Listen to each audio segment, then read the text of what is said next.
All right, guys, we're back. Quick update. Chassis is all painted. Looks good.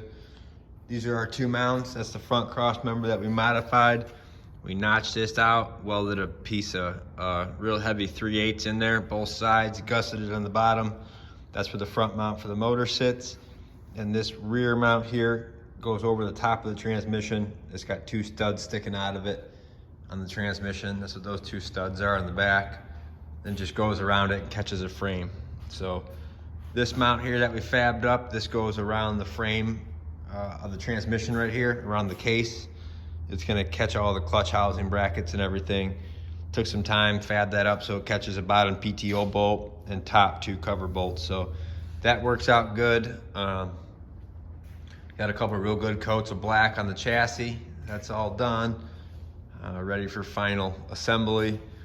Motor's getting there, pulled it out. We're just doing our final assembly. I gotta have the two mounts there powder coated on the back of the motor. That's just our in and out valve cover, so we don't scratch up the good one. But trans is ready to get put together with the clutch and the forks and go in for the last time.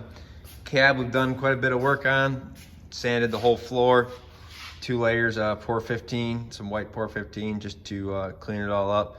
Got some soundproofing coming. We'll get that all in there. So that's kind of the weekend update.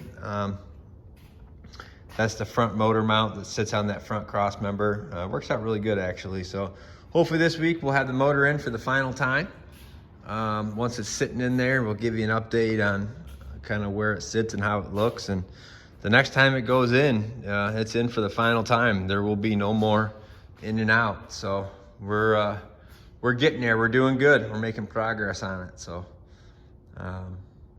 hoping 2 weeks it'll be starting up and backing in and out of the garage on its own. We'll still have trinkets to do and odds and ends, but you know, the bulk of the big stuff's done, which is nice. So I just want to give you an end of the weekend update of where we sit.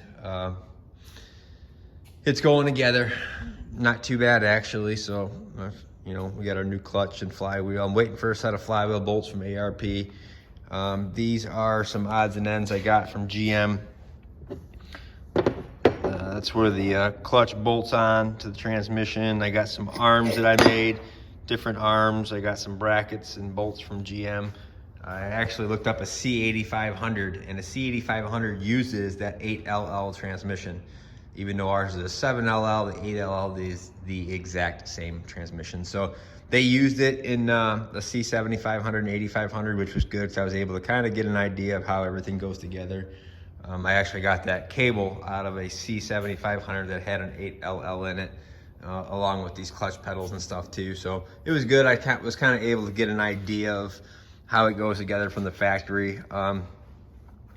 Briefly on the front of the motor, I got some brackets coming that we will retain the GM AC condenser up in the top location where it was in the 8.1, and also the GM alternator in the same location as well.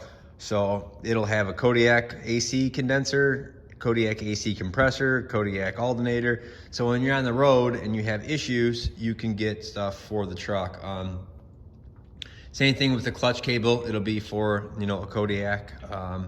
So I'll have all that stuff written down, keep it with me in case I ever need to get some parts somewhere, but it's nice when you're on the road and you're not trying to cobble something together. So seats should be here hopefully this week on the new air ride frames. We'll get all that stuff in, some soundproofing in.